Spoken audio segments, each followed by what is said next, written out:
My name is Burke Hedges, author of the best-selling book, The Parable of the Pipeline.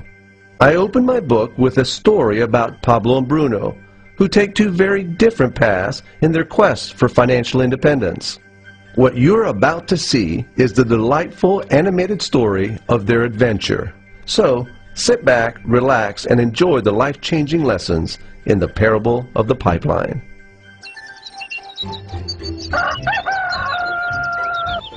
Far away, in a small village, near a beautiful valley, lived two friends, Pablo and Bruno. They were both young and dreamed of a better life for themselves. They'd often discuss their dreams about how they would become the most successful men in the village. They weren't afraid of hard work, and they searched for opportunities to help realize their goals and achieve their dreams. One day, an opportunity presented itself.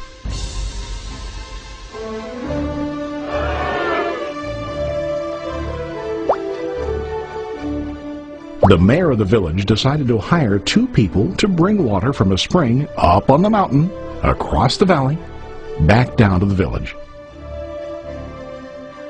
They were to be paid based on the amount of water delivered to the village. Bruno and Pablo enthusiastically got to work. Every day, from morning till evening, they carried buckets to and from the spring. They worked hard, carrying water to the village. In the evening, they'd return home with their day's wages.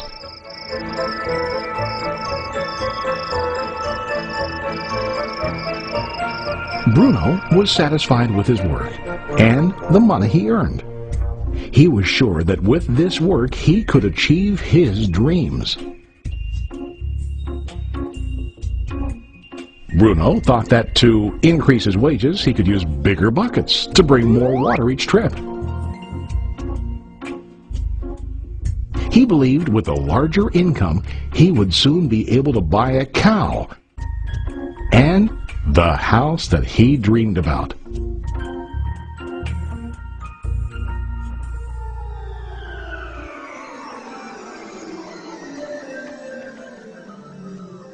Now Pablo was not satisfied.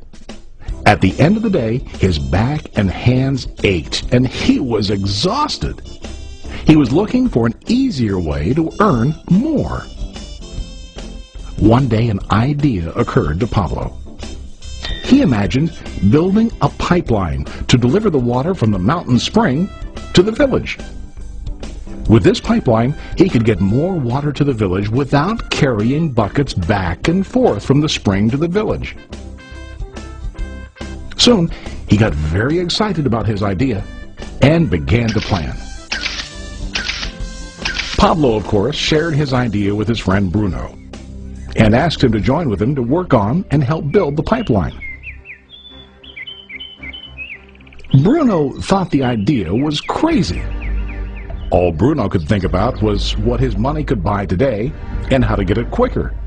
He felt that building a pipeline would slow him down and delay him in achieving his goals. Instead, Bruno got bigger buckets and went more often back and forth fetching water.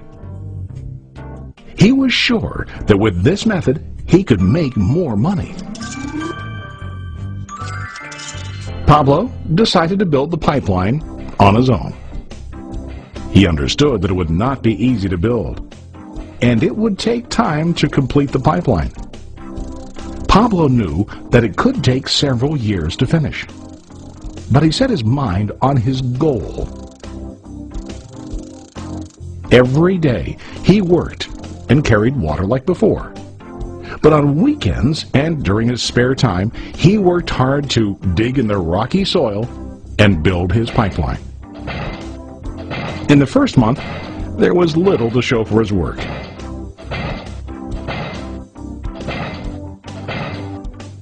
Bruno and the villagers laughed and teased him.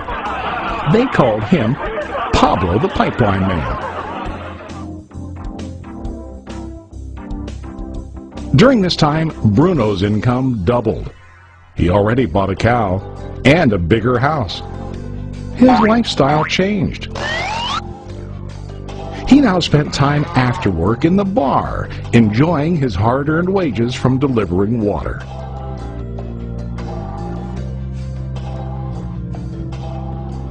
What Bruno didn't realize was that his body was starting to stoop from carrying heavy buckets every day.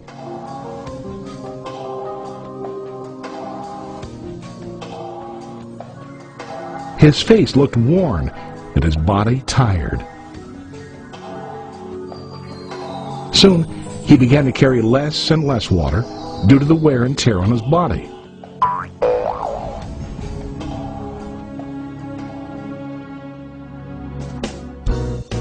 Month after month, Pablo worked. Soon a year passed, and then a second year. Finally, Pablo finished his pipeline. He now used his pipeline to deliver water to the village instead of carrying buckets. Pablo was now earning more money than ever before. The water continued flowing to the village, while Pablo wasn't working. While he slept and ate, the water flowed. Pablo was happy and proud of his insight, persistence, and hard work. Now his income flowed as long as the water flowed through his pipeline.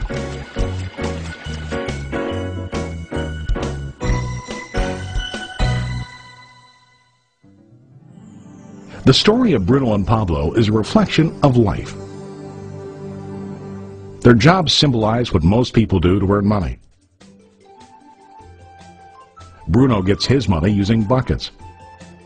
He goes back and forth, carrying his buckets from the spring to the village in exchange for money. To increase his income, he either has to go more frequently to the spring or to use larger buckets. It's common in real life to increase our income by working harder. For example, working overtime or getting a second job. We also increase the size of our buckets by accepting a higher paying position, which often includes spending more time on the job. Most of us exchange time for money like Bruno. We know that every person has only 24 hours in the day and that it's not possible to use all our time to work. The most difficult time comes when we can no longer exchange time for money due to age, health, or other reasons. Then, our income stops. Now let's review what Pablo did.